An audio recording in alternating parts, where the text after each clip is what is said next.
Olá pessoal, espero que estejam todos bem. Aqui é o professor Marco Aurélio falando. Então hoje teremos uma aula diferente de física, vai ser uma videoaula sobre a resolução de exercícios de energia mecânica. Alguns desses já fizemos, outros não fizemos ainda, mas fica como uma revisão para avaliação de vocês, beleza?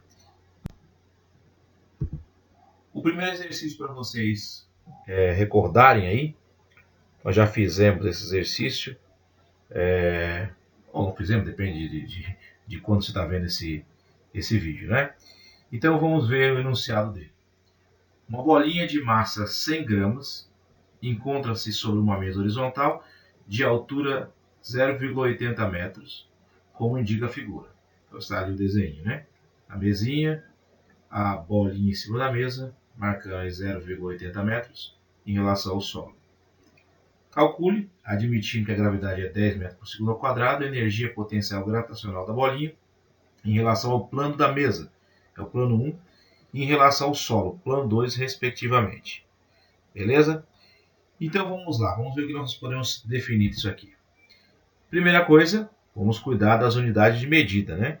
Então eu tenho ali 100 gramas, eu não posso deixar em 100 gramas, porque não é uma unidade do sistema internacional, não tem nenhuma relação, né, com a massa em valores oficiais. Então, vamos converter isso em quilogramas, dividido por 1000, e aí temos 0,1 quilogramas. Bom, uma informação importante que ele me dá é que nós temos que considerar, né, que essa questão da energia potencial gravitacional em relação ao solo e em relação à mesa. Quando nós estudamos queda livre, nós falamos sobre a questão do referencial, né, da queda livre. E aí talvez essa interpretação ajude lá no final. Então vamos lá, vamos começar aqui com a nossa resolução. Essa é bem simples. A energia potencial gravitacional é massa vezes gravidade vezes altura. Essa energia potencial, né, os valores estão aí no próprio problema. Eu tenho uma massa de 0,1 kg, uma gravidade de 10 metros por segundo ao quadrado e a altura de 0,80 ou 0,8 simplesmente, né? Se você multiplicar isso aí tudo, você vai chegar, né, num valor tranquilo, repetir, não sei porquê, olha a nossa, de 0,8 joules. Né? Beleza. Esse 0,8 joule, ou 0,80 joule, mesma coisa, se eu pensar no referencial da altura da mesa, né, se eu considerar como meu ponto inicial lá em cima, tudo que ela tem de energia potencial em relação ao solo, ela vai ser 0,8. E lá embaixo vai ser 0, né? Então esse é o referencial que eu geralmente adoto. O autor do exercício provavelmente ou ele errou na digitação do respectivamente, ou ele considerou o solo, né, como referência para ele. Né? O importante é que vai dar no solo, para o nosso referencial, que nós adotamos o solo como a altura é 0, como sendo 0, e lá em cima como sendo a altura de 0,8. Então, para nós seria o contrário, né? A gente está acostumado a dizer que lá em cima é 0,8, porque realmente está numa certa altura, enquanto lá embaixo 0 mesmo, né? 0 porque não temos altura. Beleza? Então, só é uma pequena mudança aí acredito que o autor do problema, que não sou eu, deve ter se confundiu ou adotou de maneira não muito convencional essa questão aí do solo. Resumindo, lá em cima 0,8, no solo 0. Beleza? Então é só inverter a ordem. Não vai ter nenhum problema quanto a isso. Tudo bem? Vamos lá, vamos avançar. Vocês fiquem à vontade aí quando vocês quiserem voltar. Já está autorizado a voltar esse vídeo. Segundo exemplo de hoje. No esporte radial, deveria ser radical, conhecido como bungee jumping, uma corda elástica é presa por uma das suas extremidades no alto de uma plataforma e a outra é presa aos pés de uma pessoa, que em seguida salta da plataforma. Após a corda atingir a sua deformação máxima, a pessoa executa alguns movimentos oscilatórios para cima e para baixo até permanecer em repouso dependurada pela corda. Com relação a esses dados, e desprezando atritos e resistência do ar, julgue as afirmativas a seguir, assinalando C para certo ou E para errado. Então a primeira é essa. Primeira afirmação. Durante o movimento oscilatório, a força-peso da pessoa e a força elástica da mola realizam o trabalho. Sim, né? A força-peso realiza o trabalho porque está subindo e descendo, no caso, está realizando na queda livre ali, né? E a força elástica, claro, porque a mola se deforma. Isso aí é bem óbvio que sim, realiza o trabalho. Durante o movimento de queda, até a corda atingir sua deformação máxima, somente a força-peso da pessoa realiza o trabalho. Isso não é verdade. Por que não é verdade? Não é só quando a corda elástica atinge a deformação máxima. Durante todo o seu trabalho, qualquer mínima deformação que ela tiver já se caracteriza como trabalho da força elástica. Então, essa segunda afirmação está errada por isso.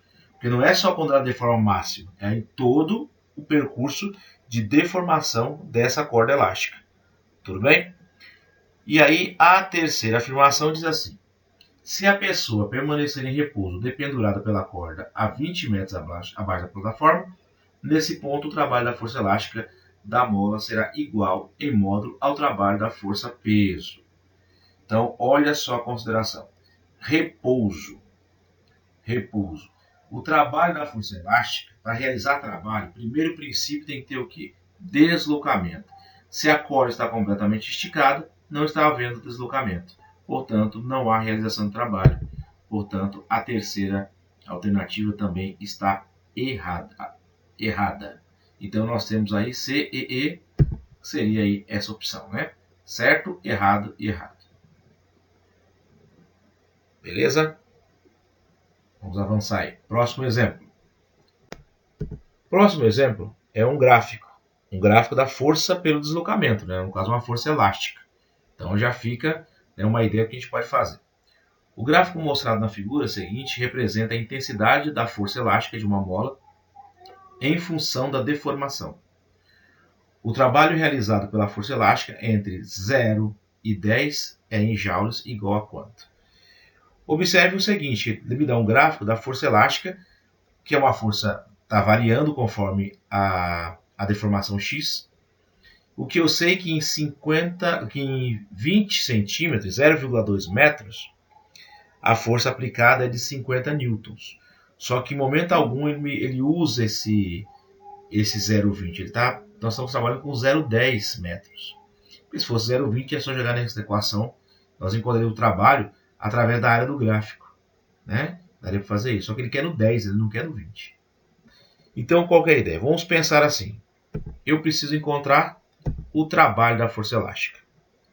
Para poder determinar o trabalho da força elástica, eu preciso da constante elástica, a deformação, e isso dividido por deformação ao quadrado dividido por 2. A deformação ele me deu, que é os 0,10 metros. Porém, a constante elástica não. E como é que eu posso calcular a constante elástica? Ainda bem que vocês foram ótimos alunos aí na segunda etapa, no segundo bimestre, estudaram força elástica. E vocês perceberam que um dos jeitos de encontrar o K, que é constante elástica, é através da equaçãozinha da força elástica. Olha, recordando leis de Newton, né? Recordando força de um modo geral. E esse gráfico me dá algumas dicas interessantes. Ele me diz que para a deformação de 0,20 metros, a força elástica é de 50. Então, eu vou substituir com os dados do gráfico. Força elástica 50, deformação ali do gráfico, 0,20. Se eu passar esse 0,20 para o outro lado dividindo, eu terei 50 dividido por 0,20, eu terei uma constante elástica de 250 newtons por metro. Aí é a unidade de medida da constante elástica. Ok? Conhecendo a constante elástica, eu posso pegar esse valor, substituir pelo K na equação, que eu já tinha mostrado, e também o 0,10 que ele tinha me pedido, né, o trabalho realizado pela força elástica entre 0 e 0,10 metros. Substituindo ali, agora virou a continha de matemática. É só fazer ali 0,10 ao quadrado, ou 0,1 ao quadrado, que é 0,01, que multiplicado por 250 vai dar 2,5 dividido por 2. Ou seja, eu tenho o trabalho da força elástica igual a 1,25 joules. É um exercício relativamente fácil, mas você tem que lembrar um conteúdo visto anteriormente, né? Que é o de força, de um modo geral, e em especial a força elástica, a lei de Hooke, né? Força elástica K vezes X. Né? E aí você teria que pensar, eu tenho que encontrar o K. Qual a equação que eu já estudei, que eu tenho disponível, que me possibilita encontrar o K, que é a constante elástica, né? Baseado nos dados que eu tenho no gráfico. Né? Seria realmente a equação da força elástica. Próximo exemplo que nós temos, um bloco de 1,2 kg é colocado sobre uma mola vertical de massa desprezível e constante elástica vale 1.800 newtons por metro. Está comprimida 15 centímetros. Liberando-se a mola, o bloco se eleva até uma H, né, até a altura da posição inicial, considerando a gravidade como 10 metros por segundo e desprezando os atritos. A energia mecânica do sistema bloco-mola, tomando como referência a posição inicial do bloco, e a altura H, supondo que toda a energia armazenada na mola é transferida para o bloco. Valem quanto? Então vamos, primeira coisa, pegar os dados do problema. Né? Ele me deu aí a massa. Lembra que eu sempre dou essa dica para vocês. Quando tem muita informação, então eu começo a tirar os dados do problema. Né? Então ele me deu a massa 1,2, constante elástica 1.800 Nm por metro, a deformação 15 centímetros, que eu já tenho que transformar em metros, né? Dividido por 100, 0,15 metros, e a gravidade como 10 metros por segundo ao quadrado. Vou mostrar para vocês uma ideia mais ou menos como é que seria a montagem desse problema. Esse objeto que for pressionando até ele chegar ao nível do solo. Dessa forma, né, nós transformamos toda a energia potencial gravitacional em energia potencial elástica. Mas não necessariamente tem que ser assim. Até porque ele disse que o nível de referência é onde a mola está deformada em 0,15 metros. Né? Beleza? E agora, o que acontece se eu soltar essa mola? Soltar esse objeto, parar de segurar esse objeto. Ele vai ser praticamente injetado. Isso? Então seria mais ou menos assim. Ó, né? Vai injetar para cima, jogar o objeto para cima. Aí a mola volta à posição de relaxamento. Mas o que é interessante é que ele me disse que toda a energia mecânica, né, toda a energia, elástica, foi convertida em movimento. Fica uma coisa mais ou menos assim. Vamos pensar no momento A, na posição A, e uma posição B, conforme o desenho que vocês estão vendo ali. Então podemos calcular a energia mecânica em cada ponto desse. O que eu sei é o seguinte, no ponto A, supondo que ele converteu toda a energia em energia potencial elástica. Deformou a mola até o ponto, ou pelo menos até a referência que eu quero. Né? Então eu vou garantir o seguinte, que, desprezando os atritos, toda a energia mecânica no ponto A é a própria energia potencial elástica. Tá? Beleza. Então, a energia potencial elástica é kx² sobre 2. Vou substituir. O K me deu 1.800. No caso, o x, a deformação é 0,15, que elevado ao quadrado, vai dar 0,0225, que multiplicado por 1.800 vai dar 40,5, que dividido por 2 vai dar 20,25. Professor, gente boa, né? Olha só, no gabarito já não precisa calcular mais nada, já era a letra E, nesse caso aí, né? Mas vamos supor que estamos fazendo uma questão onde precise demonstrar todos os valores, né? Então, vamos continuar aí, que a gente agora falta ainda descobrir a altura que ele chega. Mas já descobrimos que a energia mecânica no ponto A, que vai ser a própria energia potencial elástica, isso é importante ressaltar, lembrar vocês disso, é de 20,25. Então agora eu vou fazer a segunda parte do problema, que é calcular a altura com que ele chega. Tá? Bom, vamos lá então isso. Os dados estão aí de novo. Já sei que a energia mecânica lá no ponto A é igual a potencial elástica e ela vale 20,25. Ele me dá uma informação interessante, é que libera a mola, né? Toda essa energia, né, foi transferida para o bloco.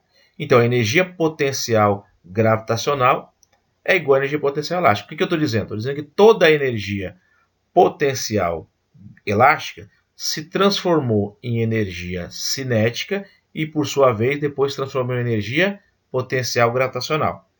Certo? Não vamos dizer que ela automaticamente virou potencial gravitacional, não foi isso. ela se transformou em energia cinética e, por fim, em energia potencial gravitacional. Mas como não tem atrito, toda aquela energia da mola virou a altura do bloco, né? Virou a energia relacionada à altura do bloco, que é a energia potencial gravitacional, certo? E o que é energia potencial gravitacional? Massa vezes gravidade vezes altura. A energia potencial elástica nós já calculamos antes, né, que é a mecânica do ponto A, 20,25. A massa sendo 1,2, vezes a gravidade, que é 10, vezes a altura desconhecida que eu quero encontrar. Matemática simples, eu tenho então 1,2 vezes 10 dá 12. Quando eu passar esse 12 para o outro membro, ele vai dividindo. 20,25 dividido por 12 vai me dar um valor de 1,6875. Isso é quase 7, né? Aproximadamente 7. Por isso aí a resposta correta para o exercício é essa opção. No caso aqui meu, letra E, né? 20,25 joules para a energia mecânica e 1,7. Repito, o exercício já estava matado, já estava morto, né? Desculpa, no primeiro, né? Já tinham detonado, matado ele lá no primeiro. Porém, vamos supor que o exercício ele é todo dissertativo. Ele quer que você calcule tanto a energia potencial, né, elástica, quanto a altura. Então, está aí a demonstração para vocês. E a resposta da altura é aproximadamente 1,7. Beleza? Prontos para o próximo? Vamos lá, então. O bom da videoaula é que você pausa a hora que você quer, você pode voltar a hora que você quer. Quem sabe eu me acostume a fazer videoaulas, né? Olha aí, mais um exercício para a gente pensar um pouquinho ainda, né? Também que seja um sistema conservativo. Vamos ver se é mesmo. Um carrinho é lançado sobre os trilhos de uma montanha-russa no ponto A com uma velocidade inicial v0, conforme mostra a figura. As alturas H1, H2 e H3 valem respectivamente 31,25 metros, 12,4 metros e 17,3 metros. Para o carrinho atingir o ponto C, desprezando o atrito, o menor valor de V0 em metros por segundo deve ser igual a quanto? Então nota o seguinte, aqui tem uma pegadinha que, sei lá, se não prestar atenção, cai nela. Muitas vezes o pessoal faz assim, não, é só calcular a energia lá no ponto C. Só que um detalhe, presta atenção numa coisa. Se eu conseguir fazer esse carrinho chegar até o ponto B, como não tem atrito, ele desce e passa pelo ponto C de boa. Concordam comigo? Olha só, presta atenção. Não basta eu calcular a altura no ponto C. Não basta a energia mecânica no ponto C. Porque primeiro, o que ele tem que fazer é vencer o ponto B. Por isso que ele pensa o menor valor saindo do ponto A, que é a velocidade inicial que ele chama, para que ele passe pelo ponto B. Se ele chegar no ponto B e parar no ponto B, como não tem atrito, ele vai escorregar até o ponto C. Tranquilo. Espero que tenham conseguido ver isso. Ou seja, repetindo, se ele chegar até o ponto B e parar no ponto B, ou seja, toda a energia cinética do ponto A for convertida em energia potencial gravitacional do ponto B, ele dá uma paradinha de uma fração de segundo no ponto B e depois desce a rampa até chegar no ponto C, porque não tem atrito. Tá? Então aí vem a pegadinha. Se a pessoa calcular ele só em função do ponto C, vai errar, porque o ponto C está abaixo do nível do ponto B. Tá? Então vamos fazer esse cálculo aqui. Primeiro, no que acontece no ponto A.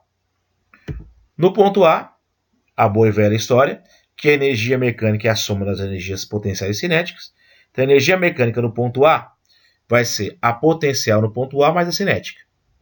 O que acontece no ponto A é que ele está no nível do solo. Portanto, a energia potencial gravitacional é zero. Então, para o ponto A, só me resta a energia mecânica, que é massa vezes velocidade ao quadrado sobre 2. Não tenho massa e não tenho velocidade. Lembre-se, não precisa desesperar. Não se desespere quando você não vê a massa, né? Você já tem os seus macetes para resolver? Vou mostrar um macete matemático para resolver, né? Antes disso, vamos analisar como é que fica a energia mecânica no ponto B. Porque eu quero chegar até o ponto B o suficiente, a menor velocidade, o menor valor de V0, para que ele chegue lá no ponto B. Ou seja, se ele parar no ponto B, está tranquilo, ele vai descer, claro, porque por causa sem atrito, até o ponto C, sem problema. Então vamos lá.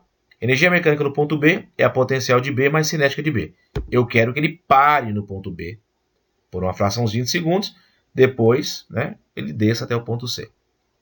Lembrando que isso é válido porque não tem atrito, né? Parasse no ponto B, ia ficar lá, né, até outra força atuar sobre ele.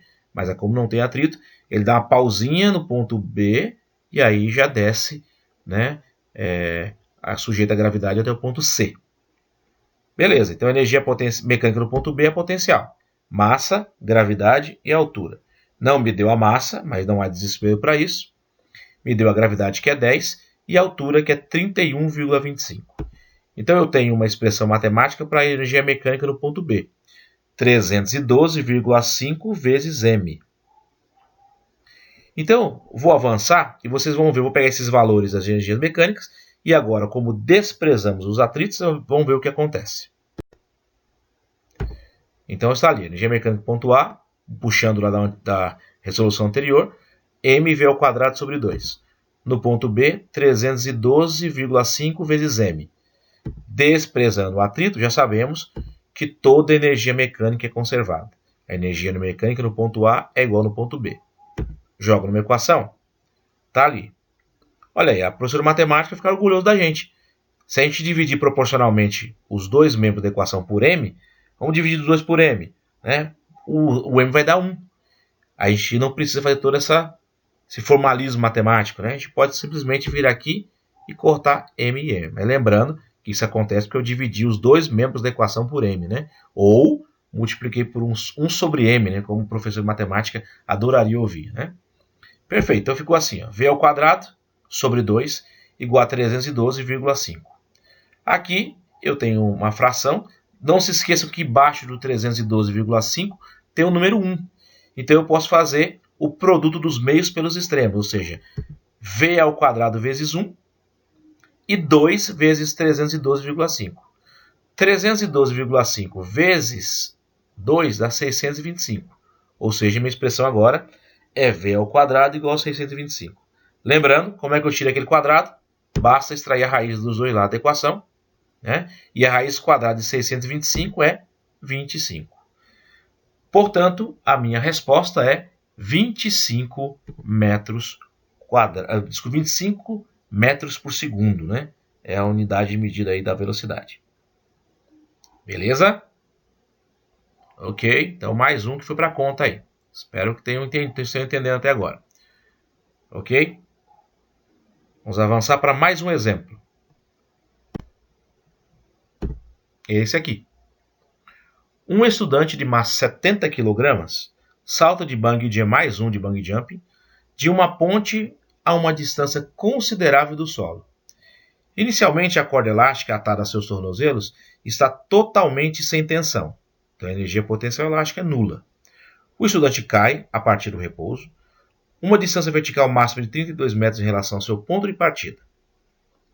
Desprezando as variações de energia cinética e potencial da corda elástica ideal, bem como as perdas de energia por dissipação, resumindo, né, não tem atrito, qual a energia potencial elástica armazenada na corda quando o estudante se encontra no ponto mais baixo de sua trajetória? Né? E aí? Aí mandou adotar a gravidade aí como sendo 10 metros por segundo ao quadrado.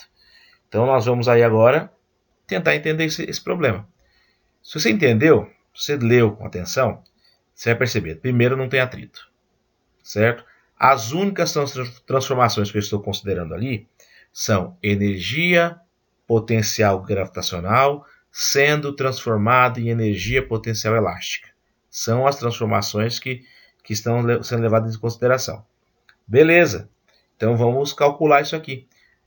Eu vou pensar que toda a energia potencial gravitacional foi transformada em elástica, então elas são iguais. Né? E aí a continha ficou fácil. O que é energia potencial gravitacional? Massa vezes gravidade vezes altura. Eu tenho todos os dados. 70 vezes 10 vezes 32. Portanto, energia potencial elástica, 22.400 joules.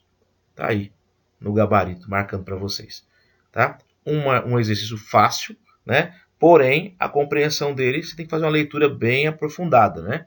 Ele diz que toda essa energia ela foi conservada, né? Não houve dissipação de energia, ou seja, basicamente a energia potencial elástica foi convertida em energia, perdão, a energia potencial gravitacional foi convertida em energia potencial elástica. Beleza? Muito bem, vamos lá para mais um problema para vocês. Acho que vocês vão se lembrar disso. Quem já viu vai se lembrar desse probleminha aqui. Diz assim: a figura abaixo mostra um trecho de uma montanha-russa. No ponto A, um carrinho de massa igual a 200 kg é abandonado a partir do repouso. O ponto D indica o término da montanha-russa. Desprezando o atrito e a resistência do ar, determine a velocidade do carrinho no ponto B.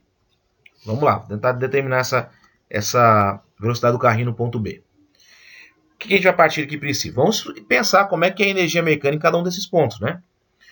No ponto A, ele me dá uma informação importante, né? Que é abandonado a partir do repouso. No ponto A, a energia mecânica de A é igual à energia potencial de A mais a cinética de A. Mas se parte do repouso, a energia cinética é zero. Porque a energia cinética depende exclusivamente da velocidade, né? Do deslocamento.